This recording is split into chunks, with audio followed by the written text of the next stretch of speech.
Hello friends, आपण बघा निफ्टीचं analysis करणार आहोत. मार्केटमध्ये खूप सारे इव्हेंट येऊन गेलेले आहेत आणि आता आहेत. आणि चीनमध्ये एक व्हायरस आलेला आहे. तो निगेटिव्ह इम्पॅक्ट करेल की पॉझिटिव्ह करेल, काय न्यूज राहील हे आपल्याला माहिती नाही आहे. पण आपल्याला शुक्रवारला निफ्टी 400 पॉईंटनी वरती गेलेला होता.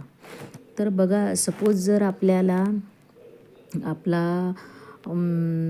निफ्टी 23, हे बघा मी लावून दाखवते तुम्हाला,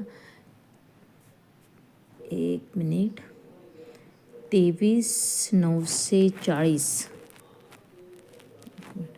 हे बघा 23,940 ला जर गेला, खाली आला, तर आपल्याला पहिलं टार्गेट 23,884 आणि दुसरं टार्गेट 23,839 आणि चौथं टार्गेट 23,770 पर्यंत असू शकतं.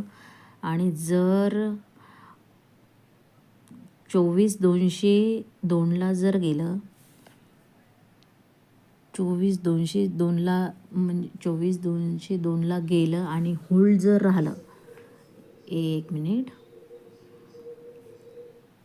हे बघा, 1 मिनिट, हे बघा, इथून 23,940 वरून जर वरती गेला आणि 23,202ला होल्ड राहिला, तर आपल्याला 24,226चं फर्स्ट टार्गेट मिळू शकतं, पहिलं टार्गेट मिळेल.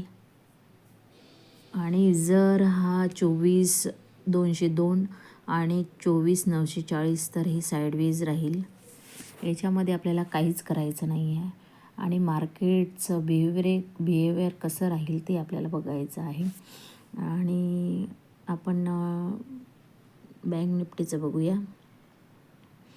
बँक निफ्टी 600 पॉईंट मायनसमध्ये होता शुक्रवारला. आज उद्याला काय करणार आहे ते बघूया आपण. हे कोरोनापेक्षा भयानक व्हायरस आहे तो.